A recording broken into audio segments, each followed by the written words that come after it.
Hey guys, welcome back to the Factory 5 build series. It's been a little while since we've done another one of these videos for you, and the reason is the engineering department needed a car in order to build this, the 289 Roadster you see here. Because of that, we went ahead and got another chassis, built it up to a similar stage that we left off at in the last video. Except in this case, we've done a couple of upgrades, we've done a couple of modifications to the kit, and we're gonna go over those with you today. The first thing we did was we upgraded the steering rack. If you remember on the car we were building before, now the 289, we used a manual steering rack that was provided by Factory 5 Racing.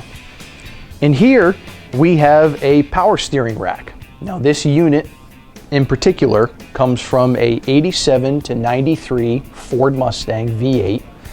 You can get them in multiple ratios depending on if you want this to be a street car or if you want to be a track car. This is not an option that is provided by Factory 5 Racing. However, this is something you should be able to get from your local auto parts store. The Factory 5 steering shaft is already configured to bolt up to an 87 to 93 Mustang rack. So the only other thing that you'll need to do is install the power steering rack extensions.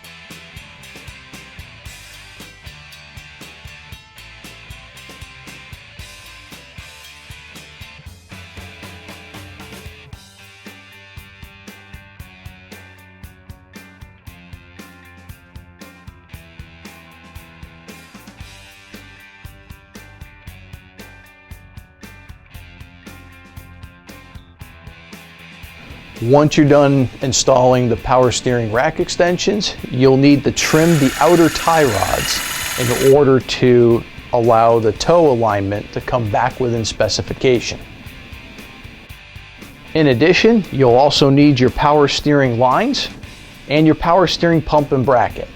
That is going to depend on what engine you decide to install, but with all that in place, you'll have the power steering upgrade on your car.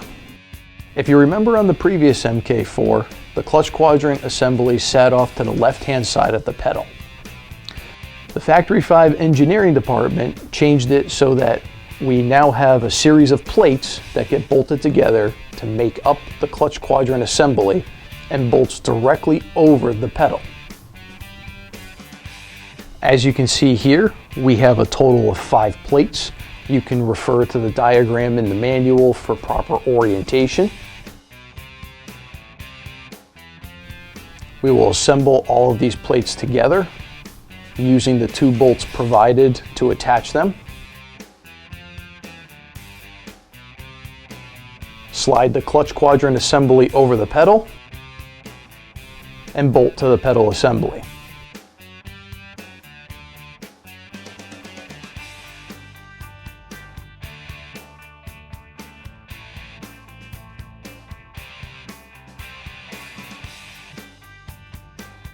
From here, you can see we have a new clutch cable spacer. The one on the previous Mk4 was an adjustable unit. This one is fixed, made of steel. We're going to bolt it to the firewall in the same fashion. We have 4 bolts that are provided. Pass these through the firewall, install the lock nuts, and tighten the assembly into place. Alright guys, that about wraps it up for this video. That's the upgrades and updates that we've done to this Mark IV at this time. Next time, we're going to go over putting in the wiring harness and some of the chassis aluminum panels. See you next time.